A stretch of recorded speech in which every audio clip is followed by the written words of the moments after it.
El sol de Monterrey se derramaba sobre la ciudad como miel dorada, una vista panorámica que se extendía desde la ventana de mi suite en el piso 38. El aire aún vibraba con la energía del acuerdo que acababa de cerrar, un contrato que consolidaba mi firma de asesoría financiera como una de las más prometedoras del norte del país. Era mi victoria, forjada con noches sin dormir, con una disciplina de hierro y una ambición que había nacido, irónicamente, del constante desprecio de mi propia familia. Tenía 29 años, por primera vez, sentía que el suelo bajo mis pies era realmente mío. Entonces, mi teléfono sonó. En la pantalla brillaba el nombre, mamá. Un nudo helado se formó en mi estómago, deshaciendo la calidez de mi triunfo. Nunca llamaba para felicitar. Sus llamadas eran presagios, advertencias de una nueva tormenta emocional en el horizonte. Respiré hondo, preparándome para la turbulencia, y contesté. ¿Bueno? Del otro lado de la línea, un sollozo ahogado. Un sonido que, en otra época, me habría partido el corazón. Ahora, mi mente de analista financiera simplemente lo catalogó, una actuación.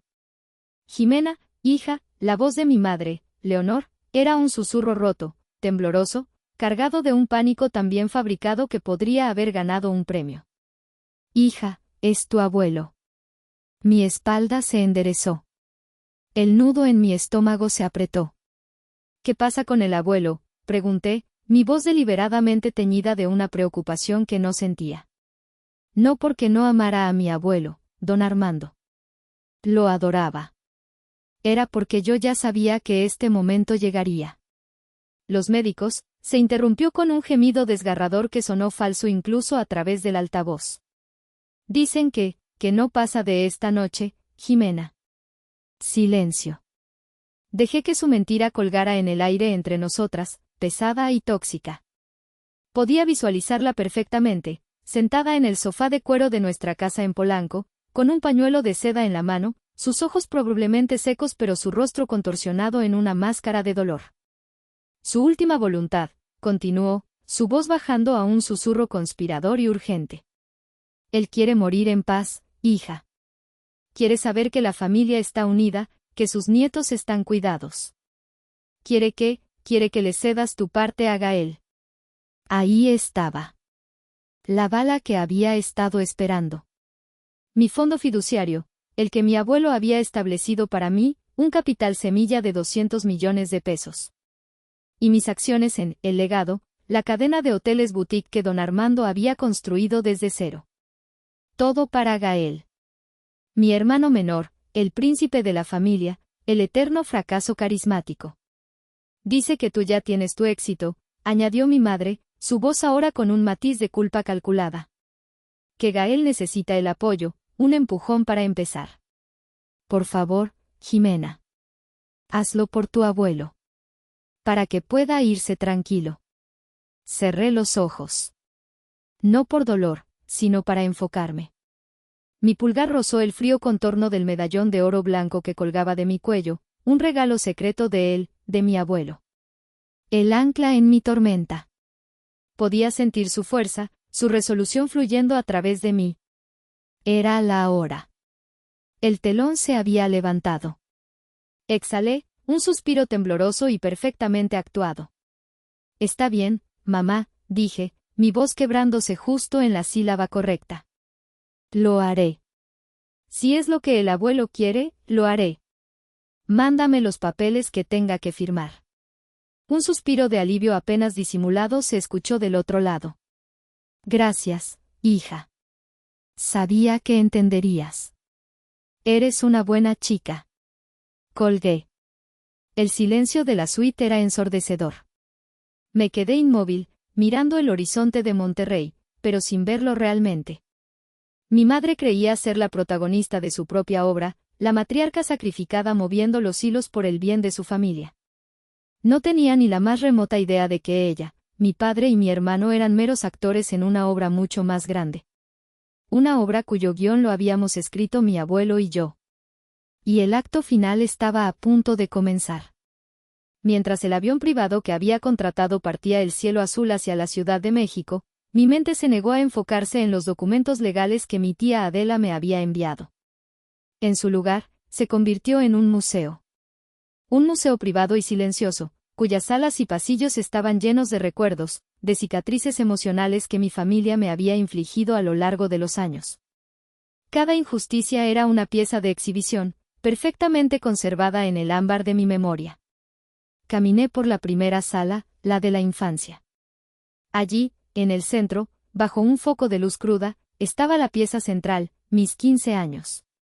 Mis padres, Leonor y Damián, siempre habían pregonado la importancia de las tradiciones. Pero mi fiesta fue un ejercicio de apatía. Un salón alquilado a última hora, un vestido que parecía una ocurrencia tardía, un pastel de supermercado. La humillación era un sabor amargo en mi boca de adolescente. Sin embargo, el verdadero espectáculo no era mi fiesta. Era la de Gael. A mitad de la noche, mi padre interrumpió la música para anunciar una sorpresa especial. Las puertas del salón se abrieron y allí, bajo una lluvia de confeti, apareció mi hermano Gael, de 13 años, montado en una motocicleta de motocross nueva y reluciente. Era un modelo italiano carísimo, un capricho que llevaba meses pidiendo. La fiesta se detuvo. Todos los invitados, todos nuestros familiares, se arremolinaron alrededor de Gael, felicitándolo, maravillados por el motor, por el brillo del cromo. Mi vals, mi momento, se evaporó. Me quedé sola junto a la mesa del pastel, mi vestido pomposo de repente sintiéndose como un disfraz ridículo. Fue entonces cuando mi abuelo, don Armando, se acercó. Ignoró el circo que rodeaba a su nieto y se puso a mi lado. No dijo nada sobre la moto. En su lugar, me tomó la mano y deslizó algo frío y pesado en mi palma. Era el medallón de oro blanco. Esto es para la verdadera joya de la familia, me susurró al oído, su voz un refugio en medio del ruido. El valor no hace ruido, Jimena. El valor perdura. Ese medallón nunca había dejado mi cuello desde entonces.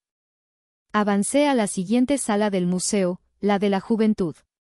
La pieza expuesta aquí era una pila de recibos de pago y libros de contabilidad. Mis años universitarios.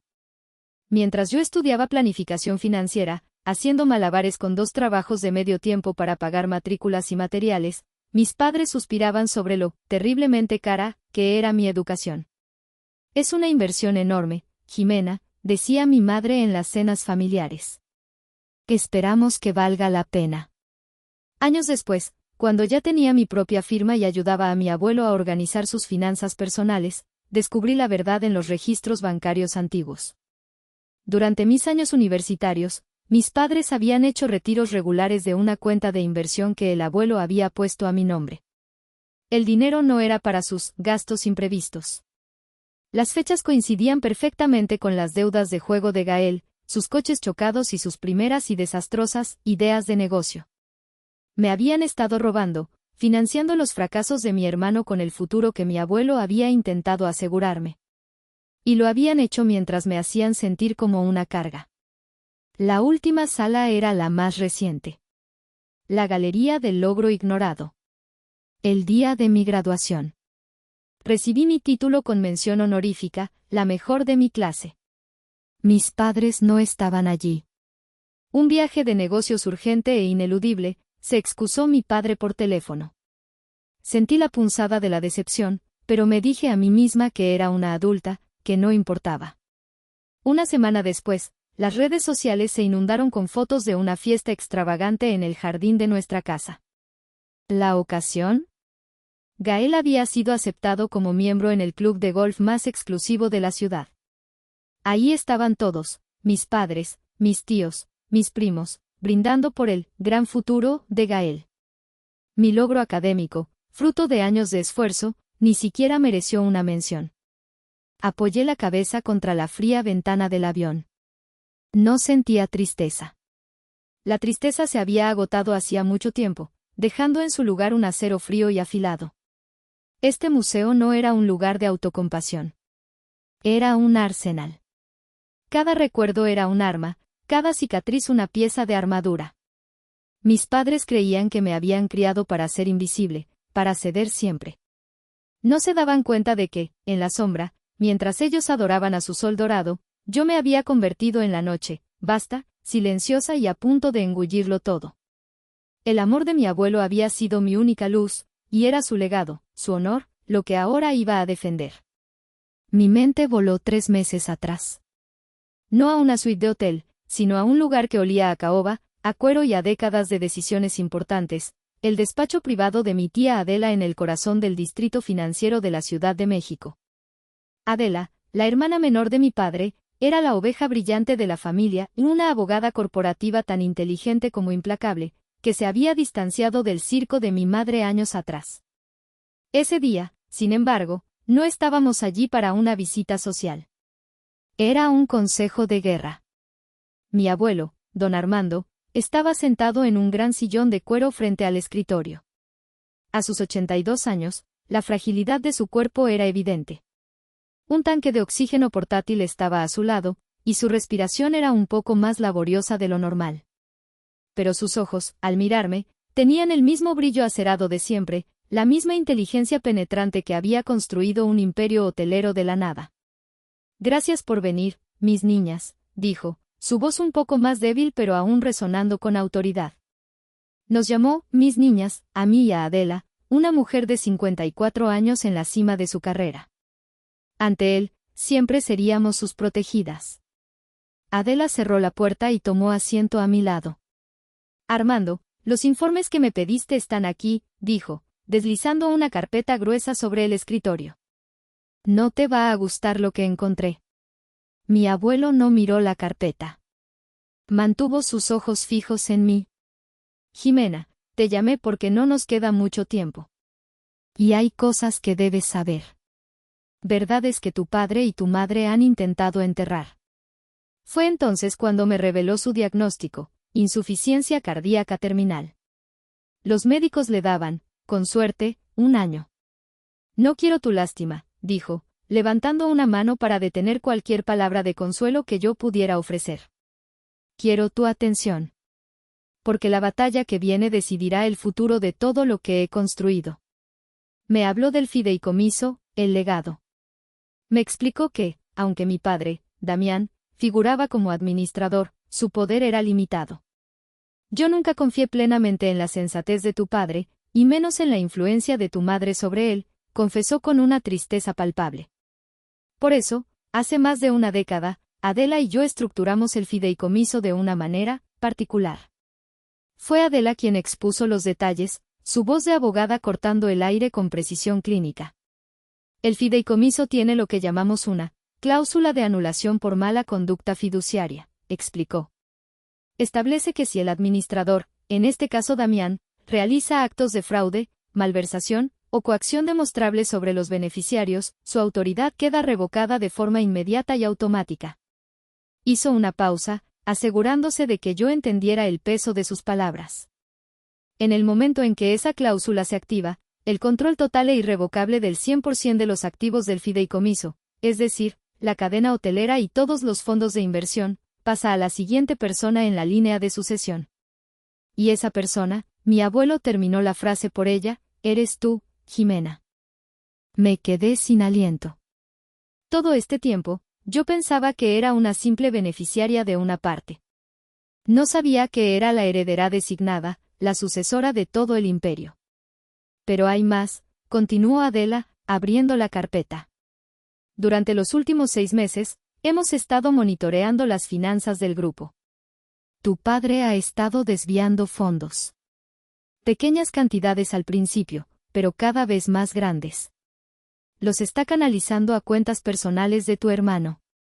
Mi abuelo suspiró, un sonido cansado y profundo. Gael. Siempre Gael. Tu madre lo ha convertido en un pozo sin fondo, y tu padre es demasiado débil para decirle que no. Están desangrando la empresa para tapar sus fracasos. Luego me miró, y supe que llegábamos al corazón del asunto. Ahora que saben de mi condición, se volverán desesperados. Intentarán asegurarlo todo para Gael antes de que yo muera. Y usarán el chantaje emocional contigo, Jimena. Intentarán hacerte firmar tu renuncia. Fue entonces, en esa habitación silenciosa y solemne, que nació el plan maestro. No era un plan de ataque, sino de contraataque. No íbamos a detenerlos. Íbamos a dejar que caminaran directamente hacia nuestra trampa. Tú, Jimena, dijo mi abuelo, su voz recuperando parte de su antigua fuerza, fingirás ceder. Llorarás si es necesario. Aceptarás sus términos. Pero grabarás cada llamada. Guardarás cada correo. Cada mensaje. Necesitamos pruebas irrefutables de la coacción. Y cuando tengamos esas pruebas, añadió Adela, una chispa de anticipación en sus ojos, activaremos la cláusula. No solo detendremos la transferencia, sino que te entregaremos el control total que legalmente te corresponde. Será un jaque mate. Mi corazón latía con fuerza. Era un plan audaz, arriesgado, pero brillante. No se trataba solo de dinero. Se trataba de justicia. Se trataba de proteger el trabajo de la vida de mi abuelo de las manos de quienes no lo merecían. ¿Puedes hacerlo, Jimena?, preguntó mi abuelo, su mirada buscando la mía. ¿Tienes el temple para verlos mentir, para soportar su manipulación, sabiendo que cada palabra es un clavo más en su propio ataúd? Miré al hombre que me había dado el medallón, el único que siempre había visto mi verdadero valor. Miré a mi tía, mi aliada inesperada. Y encontré en mí una reserva de fuerza que no sabía que poseía. El acero forjado en el museo de mis cicatrices. Sí, abuelo, respondí, mi voz firme. Puedo hacerlo. Por ti. Y por mí. El avión aterrizó en el aeropuerto de la Ciudad de México bajo un cielo gris y plomizo que parecía reflejar mi estado de ánimo. Durante el vuelo, repasé mentalmente el plan una y otra vez. Ahora comenzaba la parte más difícil, la actuación. Apenas encendí el teléfono, entró una llamada de mi padre, Damián. Su voz sonaba tensa, un pobre intento de sonar autoritario y afligido al mismo tiempo. Jimena, ¿dónde estás? Tu madre está destrozada. Necesitamos que vengas a la casa ya mismo. Respiré hondo. Era hora de mi primera escena. Papá, acabo de aterrizar. Estoy en shock. ¿Cómo está el abuelo? Puse un temblor en mi voz, la nota justa de vulnerabilidad. Mal, hija, muy mal. No habla, apenas responde. Pero el notario está aquí. Tu madre quiere resolver esto hoy mismo, para cumplir su voluntad. El notario. Por supuesto. Habían traído a su propio abogado para asegurarse de que todo fuera rápido y legalmente vinculante a su favor.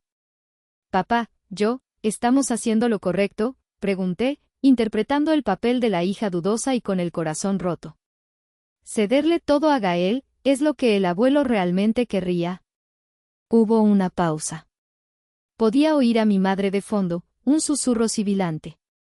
Mi padre carraspeó. Jimena, no es momento para cuestionar. Es un momento para honrar. Tu abuelo siempre se preocupó por el futuro de Gael. Sabe que tú eres fuerte, que puedes salir adelante sola. Gael, él es más vulnerable. Es nuestro deber protegerlo. Cada palabra era una pequeña daga de condescendencia. Tú eres fuerte. Era el mismo cumplido envenenado que me habían dado toda mi vida, una excusa para abandonarme a mi suerte mientras mimaban a mi hermano. Está bien, papá, susurré. Ya voy para allá. Antes de colgar, llamé a mi madre. Tenía que conseguir su voz en la grabación, su manipulación directa. Mamá, soy yo. Jimena. ¿Por qué tardas tanto? Su voz era impaciente, el falso dolor reemplazado por la ansiedad. Mamá, acabo de hablar con papá. Solo quiero escucharlo de ti. ¿De verdad el abuelo dijo eso? ¿Que le diera todo a Gael? Necesitaba que ella lo confirmara, que pronunciara la mentira definitiva. Su voz se suavizó de nuevo, volviendo al modo de mártir. Ay, mi amor. Estuve con él toda la mañana. Tomó mi mano y me lo dijo. Leonor, me dijo, cuida de mi niño. Que no le falte nada. Jimena sabrá entender. Fueron sus palabras exactas, te lo juro por mi vida. Bingo. Te lo juro por mi vida. La prueba de oro. Está bien, mamá. Te creo, dije, y por un momento, la niña dentro de mí, la que siempre había querido creerle, sintió una punzada de dolor real. El dolor de saber que el amor de una madre podía ser tan condicional, tan transaccional.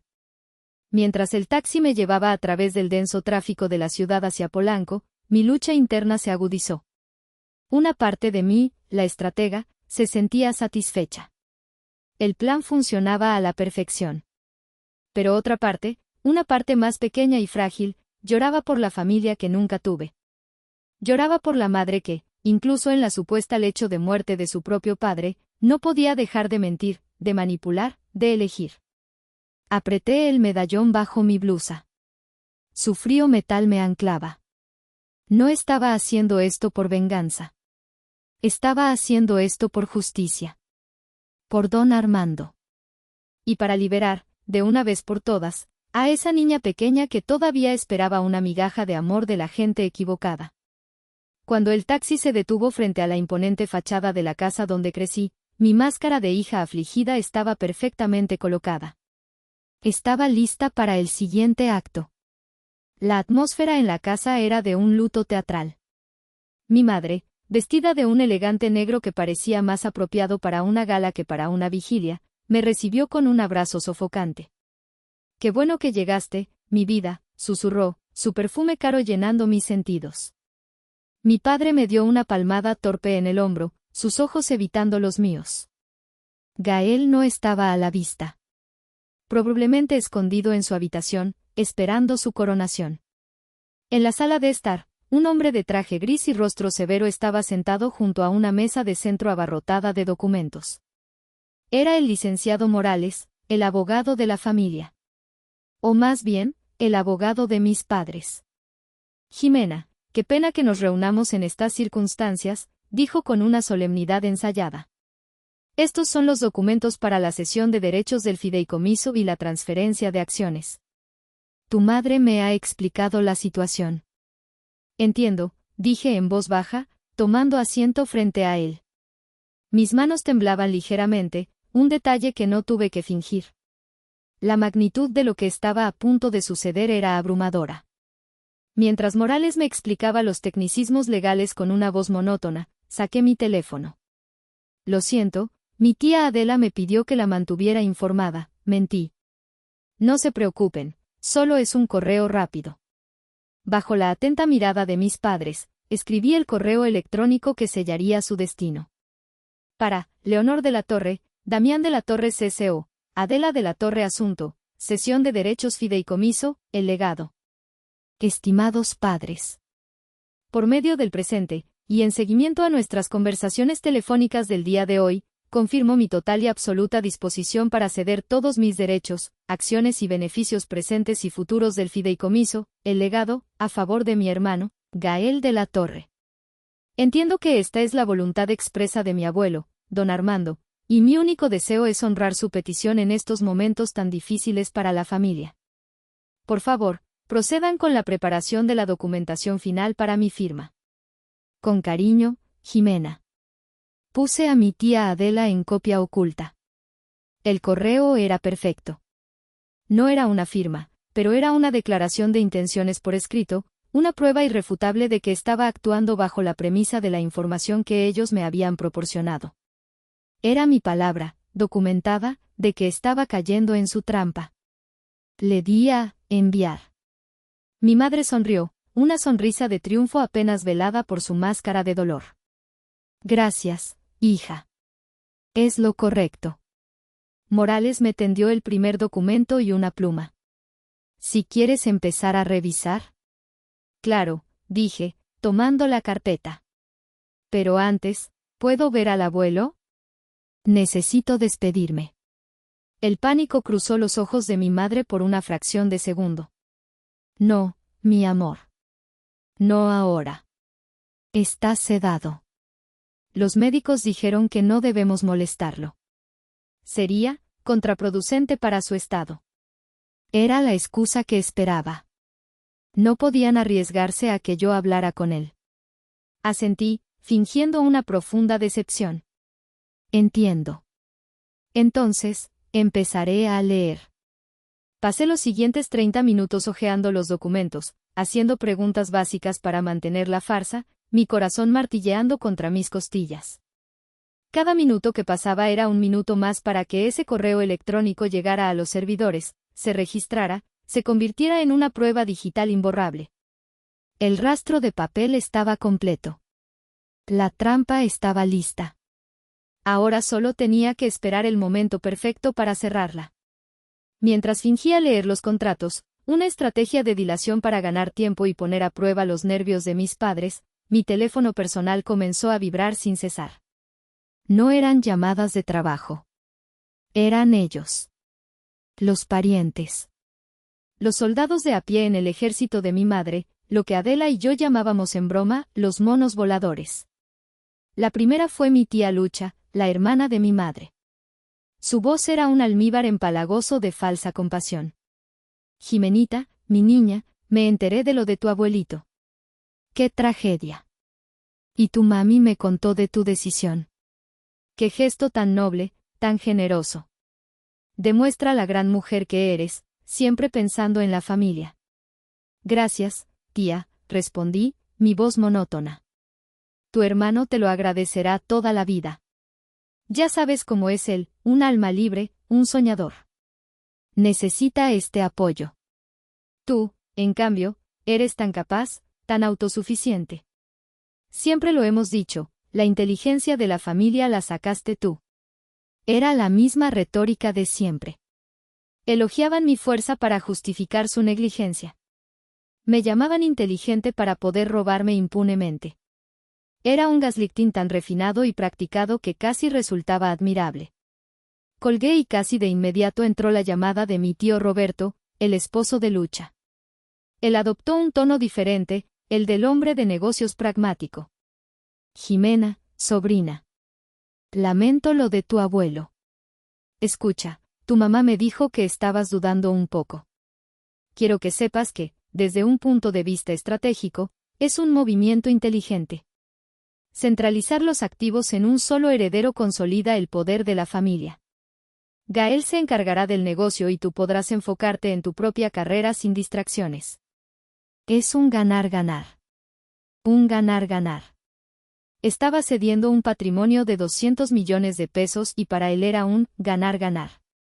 La audacia era casi cómica. Gracias por tu perspectiva, tío.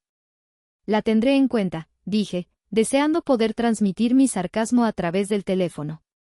La avalancha continuó. Un primo lejano me envió un mensaje de texto, ¿qué onda, prima? Supe que te vas a portar espléndida con el Gael. Así se hace. La familia es primero. Una tía abuela incluso me dejó un mensaje de voz, su voz temblorosa por la edad, diciéndome que mi sacrificio sería recompensado en el cielo. Cada llamada, cada mensaje, era una pincelada más en el retrato de una familia disfuncional. Estaban tan acostumbrados a la narrativa de Jimena la fuerte, Gael el necesitado, que ni siquiera se detuvieron a cuestionar la situación. Aceptaron la versión de mi madre sin dudarlo, ansiosos por participar en el drama, por ofrecer sus 2 centavos de opinión y sentirse parte de algo importante. No me sentía enfadada. Me sentía desapegada. Como una científica observando una colonia de hormigas. Su comportamiento era predecible, programado. Seguían a su reina, Leonor, sin hacer preguntas. Su presión no me afectaba, porque yo sabía la verdad. Ellos eran los que estaban en la oscuridad, moviéndose al son de una mentira. Cerré los ojos y dejé que el zumbido del teléfono se convirtiera en ruido blanco. Ellos creían que me estaban acorralando, empujándome a firmar. La ironía era que cada llamada que grababa, cada mensaje que guardaba, era una pala más de tierra que ellos mismos echaban sobre la tumba de su plan. Eran los arquitectos de su propia caída, y yo simplemente estaba allí, como una paciente notaria, dando fe de su locura. Entre la cacofonía de llamadas de la familia, una vibración diferente me alertó. Un mensaje de WhatsApp de un número desconocido. Normalmente lo habría ignorado, pero algo en la vista previa del mensaje me hizo abrirlo. Señorita Jimena, disculpe la molestia. Soy Benítez, el gerente del Hotel Legado en Polanco. ¿Puedo llamarla? Es urgente y confidencial. Mi corazón dio un vuelco. El señor Benítez era la mano derecha de mi abuelo, un hombre que había trabajado para él durante más de 30 años. Leal, discreto y con una integridad a prueba de balas. Si él decía que era urgente, el mundo podría estar acabándose. Me excusé de la sala con el pretexto de necesitar aire fresco y salí al jardín trasero. El aire húmedo de la ciudad me golpeó la cara. Le respondí que sí, que podía llamar. El teléfono sonó al instante. Señorita Jimena, su voz era un susurro tenso, casi inaudible. ¿Está en un lugar seguro para hablar? Sí, señor Benítez, dígame. ¿Está bien mi abuelo? El señor Armando está estable, dentro de su condición. No es por el que llamo, señorita. Es por el joven Gael. Sentí un escalofrío. ¿Qué pasa con Gael? Ayer por la tarde, continuó, 2 hombres muy desagradables vinieron a buscarlo aquí, al hotel. No eran empresarios. Tenían esa aura de peligro. Exigían ver al joven Gael, decían que tenía una cuenta pendiente. ¿Qué tipo de cuenta?, pregunté, aunque ya empezaba a sospechar la respuesta. Benítez dudó un momento. Logré sacarlos del lobby y los llevé a una oficina privada. El joven Gael bajó, estaba pálido como un fantasma. Los hombres no gritaban, pero su voz era peor que un grito. Hablaban de una deuda de juego. De apuestas muy altas. Mencionaron una cifra, señorita, me temo que es una cifra astronómica. Varias decenas de millones de pesos. Le dieron un ultimátum. Dijeron que si no pagaba para el final de esta semana, vendrían a cobrar en especie. El aire se escapó de mis pulmones. Decenas de millones. No eran las típicas deudas de un aficionado. Esto era algo mucho más oscuro. Apuestas con la gente equivocada, con prestamistas que no aceptan un no por respuesta. De repente, todo encajó. La desesperación de mi madre. La urgencia del notario. El teatro de la última voluntad. No estaban simplemente asegurando el futuro de Gael. Estaban tratando de salvarle la vida. Estaban intentando comprar la seguridad de su hijo favorito con mi herencia, con el trabajo de la vida de mi abuelo. Gracias, señor Benítez, dije, mi voz sonando extrañamente calmada. Esta información es de vital importancia. Le pido la máxima discreción. Por supuesto, señorita. Mi lealtad siempre ha estado con su abuelo. Y con usted. Colgué el teléfono, mi mente trabajando a una velocidad vertiginosa.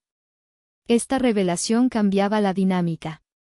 El plan maestro ya no era solo una cuestión de justicia patrimonial. Se había convertido en una operación de rescate. Un rescate no para Gael, sino para la empresa que mi abuelo amaba. Si mis padres lograban hacerse con el control, no dudarían en vender activos, en liquidar propiedades, en desmantelar el legado, pieza por pieza para pagar las deudas de su hijo irresponsable. La magnitud de su traición era más profunda de lo que jamás había imaginado. No solo me estaban robando a mí y estaban dispuestos a quemar el reino con tal de salvar al príncipe bufón. Miré hacia la casa, hacia las luces encendidas de la sala donde mis padres esperaban mi firma. La compasión que podría haber sentido por su pánico se evaporó, reemplazada por una resolución gélida. Ya no había vuelta atrás. Tenía que detenerlos. Regresé a la sala con una nueva máscara, no la de la hija afligida, sino la de la hija resignada. Mi calma pareció ponerlos nerviosos. La presa no debería estar tan tranquila antes del golpe final. He tomado una decisión, anuncié, mi voz llenando el tenso silencio. Voy a firmar. Un suspiro colectivo de alivio recorrió la habitación. La sonrisa de mi madre fue deslumbrante, un sol de triunfo que borró cualquier rastro de su dolor fingido. Mi padre asintió, con la mirada de un hombre que acaba de esquivar una bala. El licenciado Morales carraspeó y me acercó los documentos de nuevo. Pero, añadí, levantando un dedo. Tengo una condición. Quiero que toda la familia esté presente. Quiero que los tíos Lucha y Roberto, y mis primos, estén aquí como testigos. Quiero que vean este acto de unidad familiar. Mi madre dudó. No era parte de su plan. A ella le gustaba operar en las sombras. Pero rechazar mi petición la haría parecer sospechosa. ¿Es necesario, hija? Es un momento muy íntimo. Para mí lo es, insistí, mirándola directamente a los ojos. Es un gran paso. Necesito el apoyo de todos. Incapaz de encontrar una excusa válida, cedió. Durante la siguiente hora, la casa se llenó. Mis tíos, mis primos, incluso la tía abuela que me había dejado el mensaje de voz, todos acudieron a la llamada de mi madre, ansiosos por presenciar el clímax del drama. Se sentaron en los sofás, susurrando entre ellos, mirándome con una mezcla de lástima y admiración condescendiente. Finalmente, cuando la sala estuvo llena y la expectación era palpable, mi madre aplaudió suavemente. Bueno, creo que ya estamos todos. Jimena, mi amor, cuando estés lista. Me levanté y caminé hacia la mesa de centro. Tomé la pluma. Pero en lugar de firmar, me giré para encarar a mi audiencia. Gracias a todos por venir, comencé, mi voz firme y clara. Mi madre me ha dicho que estamos aquí para honrar la última voluntad de mi abuelo, don Armando. Una voluntad que, según me han informado, consiste en que yo renuncie a todo mi patrimonio, a 200 millones de pesos y al control de la empresa familiar, en favor de mi hermano Gael. Gael, que había bajado por fin de su habitación, sonrió con suficiencia desde un rincón. Se cruzó de brazos, como un rey esperando su tributo. Me han dicho que mi abuelo está en su lecho de muerte, continué, mi mirada recorriendo los rostros de mis padres. Que está tan grave que no puede recibir visitas. Y que su único deseo es ver a su nieto asegurado. Hice una pausa dramática. El silencio era total. Durante toda mi vida, he hecho lo que esta familia esperaba de mí. He sido la hija responsable, la estudiante aplicada, la profesional exitosa. Siempre me dijeron que mi fuerza era mi mayor virtud. Y hoy, me piden que use esa fuerza para sacrificarme una vez más. Mi tía Lucha asintió, con los ojos brillantes de lágrimas de cocodrilo. Eres un ejemplo, sobrina. Me alegro de que pienses eso, tía, dije, mi voz adquiriendo un filo helado. Porque hoy, efectivamente, voy a hacer un acto de justicia. Pero quizás no el que todos ustedes esperan. Dejé la pluma sobre la mesa. Antes de firmar nada, dije, sacando mi teléfono, me gustaría que escucharan algo. Una pequeña conversación que tuve con mi madre hace unas horas. Los ojos de Leonor se abrieron como platos. El color desapareció de su rostro. Busqué el archivo de audio y pulsé play. La voz de mi madre, llorosa y manipuladora, llenó la sala. Ay, mi amor. Estuve con él toda la mañana. Tomó mi mano y me lo dijo. Leonor, me dijo, cuida de mi niño. Que no le falte nada. Jimena sabrá entender. Fueron sus palabras exactas, te lo juro por mi vida. El silencio que siguió a la grabación fue pesado, denso, como el aire antes de una tormenta eléctrica. Todos los ojos se clavaron en mi madre, cuyo rostro era una máscara de horror puro. Mi padre parecía que iba a desmayarse. Fue en ese preciso instante, como si estuviera esperando su entrada en el momento culminante de la obra, que la puerta principal se abrió. Y por ella entró mi tía Adela, vestida con un impecable traje sastre, llevando un portafolio de cuero en la mano. Su expresión era serena, pero sus ojos eran los de un halcón que ha localizado a su presa. Buenas tardes, familia, dijo, su voz resonando con una autoridad que ninguno de los presentes se atrevió a desafiar. Lamento interrumpir. Pero parece que hay ciertos malentendidos legales que necesitan ser aclarados. La entrada de mi tía Adela fue como una onda de choque que paralizó la habitación. Mi madre, Leonor, fue la primera en reaccionar, pasando del pánico a la furia. Adela. ¿Qué estás haciendo aquí? Nadie te invitó. Esto es un asunto familiar privado, siseó, su voz temblando de rabia. Al contrario, Leonor, respondió Adela con una calma glacial, avanzando hacia la mesa de centro. Cuando se trata de un intento de fraude fiduciario por valor de 200 millones de pesos, se convierte en un asunto eminentemente legal. Y resulta que esa es mi especialidad. Colocó su portafolio sobre la mesa con un chasquido seco y lo abrió. Mis familiares la miraban con la boca abierta, pasando la mirada de mí a ella, intentando procesar lo que estaba ocurriendo.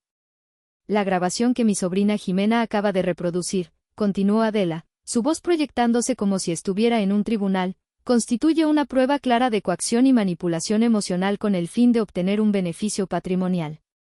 En términos más sencillos, es un fraude. No es ningún fraude, gritó mi padre, Damián, poniéndose de pie torpemente. Es la voluntad de mi padre. Ah, sí, replicó Adela, arqueando una ceja. Eso es interesante, Damián. Porque resulta que tuve una larga conversación con nuestro padre hace 3 meses. Y su voluntad es bastante diferente a la que ustedes describen. Sacó un documento grueso de su portafolio, encuadernado en piel azul. Este es el acta constitutiva del fideicomiso, el legado, firmado por don Armando hace más de una década. La mayoría de ustedes probablemente nunca lo ha leído. Pero deberían haberlo hecho. Especialmente tú, Damián, como administrador. Adela se puso unas gafas de lectura y leyó en voz alta. Cláusula 11, apartado B, anulación por mala conducta fiduciaria. Cito, en el caso de que el administrador fiduciario en funciones incurra en actos demostrables de fraude, malversación de fondos, o ejerza coacción, engaño o manipulación sobre cualquiera de los beneficiarios designados, su nombramiento y toda su autoridad administrativa quedarán revocados de forma inmediata, automática e irrevocable. Hizo una pausa, dejando que el peso de esas palabras se asentara en la habitación. Podías oír el zumbido del aire acondicionado. La cláusula continúa, dijo Adela, con un brillo feroz en los ojos. Y esta es la parte que les va a encantar. Cito, en el momento de dicha revocación, la totalidad de los derechos administrativos y el control absoluto sobre todos los activos, propiedades y fondos del fideicomiso, serán transferidos de manera inmediata a la siguiente persona en la línea de sucesión estipulada en el anexo A de este documento. Cerró el documento con un golpe seco. Y la única persona nombrada en el anexo A, dijo, quitándose las gafas y mirándome directamente, es mi sobrina, Jimena. El mundo pareció detenerse. La cara de mi madre pasó por una docena de emociones en un segundo, incredulidad, negación, pánico y finalmente, una rabia pura y sin adulterar. Gael, en su rincón, parecía haberse encogido. La arrogancia había sido reemplazada por una confusión infantil. Eso es ridículo. Es una mentira, exclamó Leonor. Mi padre está muriendo. Ustedes se están aprovechando de un hombre moribundo para robarle a mi hijo lo que le corresponde. Un hombre moribundo, la voz de Adela era suave, pero cortante. Hablando de eso. Se giró hacia la puerta que conducía al pasillo de las habitaciones. Y entonces, ocurrió el segundo milagro, o la segunda catástrofe, dependiendo del punto de vista. La puerta se abrió lentamente. Y en el umbral, de pie, aunque apoyado en un bastón y con el señor Benítez a su lado, apareció mi abuelo, don Armando. No estaba en una cama. No estaba sedado. Estaba vestido con un pantalón de vestir y una camisa impecable. Su rostro estaba pálido y se veía frágil, pero sus ojos ardían con una furia fría y un poder que llenó la habitación. Un jadeo colectivo recorrió la sala. Mi madre se llevó una mano a la boca, sus ojos desorbitados por el horror. Mi abuelo avanzó lentamente hacia el centro de la sala. Cada paso resonaba en el silencio sepulcral.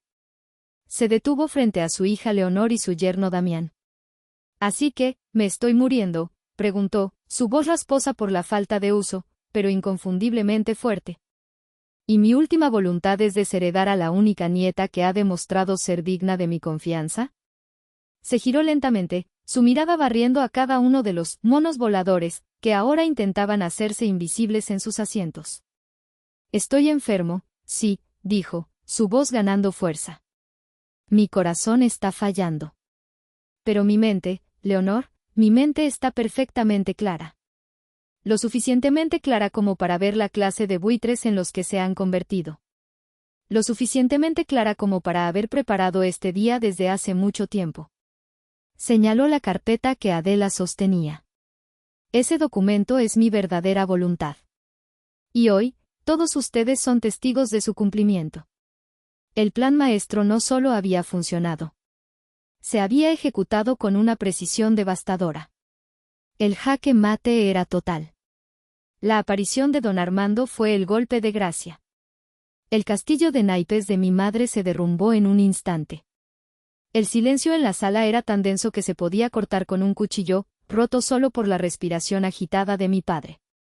Fue él quien se quebró primero. Damián, el hombre que siempre evitaba la confrontación, se desmoronó por completo. Cayó de rodillas al suelo, una imagen patética de un hombre derrotado. Papá, perdóname, sollozó, las lágrimas corriendo por su rostro. Yo no quería. Fue Leonor, y las deudas de Gael. Mi abuelo lo miró sin una pizca de compasión. Deudas. Le debe dinero a gente muy peligrosa, papá, confesó Damián, su voz ahogada por los sollozos. Millones. Decenas de millones de pesos. Nos amenazaron, dijeron que si no pagábamos esta semana, le harían daño. No sabíamos qué hacer. Estábamos desesperados. La verdad, la sucia y patética verdad, finalmente salió a la luz, no como una revelación noble, sino como el vómito de un cobarde. Leonor miraba a su esposo con un odio absoluto, traicionada por su debilidad en el momento final. ¿Y tu solución fue destruir mi empresa y robarle a tu propia hija? La voz de mi abuelo era baja y peligrosa. ¿Para salvar a este? Se giró hacia Gael, que estaba petrificado en su rincón, con el rostro blanco como el papel. ¿Valía la pena, muchacho? ¿Toda esta destrucción por tus vicios? Gael no pudo responder. Abrió la boca, pero ningún sonido salió. Por primera vez en su vida, su encanto y su arrogancia eran inútiles. Se dio la vuelta y, en un acto de cobardía suprema, intentó escabullirse de la habitación. Ni un paso más, Gael, la voz de Adela, fría y autoritaria, lo detuvo en seco. Como representante legal de la nueva presidenta del Consejo, te informo que se ha emitido una orden judicial para congelar todos tus activos personales, así como los de tus padres, mientras se realiza una auditoría completa de las finanzas de la empresa. No tienes a dónde ir. Gael se quedó paralizado, con la mano en el pomo de la puerta. Atrapado. Mi madre, Leonor, observaba la escena con los ojos vacíos. Su plan, su mundo, se había hecho cenizas. No gritó. No lloró. Simplemente se quedó allí, una estatua de rabia impotente. La gran matriarca había sido destronada, no con un grito, sino con el susurro implacable de la ley. Los demás familiares, los testigos de este desastre, comenzaron a levantarse silenciosamente, murmurando excusas, tratando de escapar de la onda expansiva de la explosión. Ya no había nada que ganar aquí. Se escabulleron como cucarachas cuando se enciende la luz, dejando a la familia nuclear rota en el centro de la sala. El derrumbe fue total. No fue una batalla dramática con gritos y acusaciones. Fue algo peor, una desintegración silenciosa, la implosión de una familia carcomida por dentro por las mentiras, el favoritismo y la debilidad moral. Y en medio de las ruinas, quedábamos nosotros, mi abuelo, mi tía, y yo, los arquitectos de esta demolición necesaria. En el silencio que siguió a la estampida de los parientes, me puse de pie. Ya no era la hija invisible. Ya no era la pieza de sacrificio. Era la dueña del tablero de ajedrez. Todos los ojos se volvieron hacia mí. Caminé lentamente y me paré junto a mi abuelo, poniendo una mano en su hombro. Él la cubrió con la suya, un gesto de aprobación que valía más que todas las palabras del mundo. Miré a mis padres y a mi hermano. 3 figuras rotas. Se acabaron los juegos, dije, mi voz tranquila pero resonando con un poder que nunca antes había usado con ellos. A partir de ahora, las cosas van a cambiar. Me dirigí primero a Gael. Pagaré tu deuda. No por ti, sino para que tu toxicidad no salpique el nombre de esta empresa. El dinero se deducirá de la pequeña porción de la herencia personal del abuelo que aún te corresponderá, si es que queda algo después de la auditoría.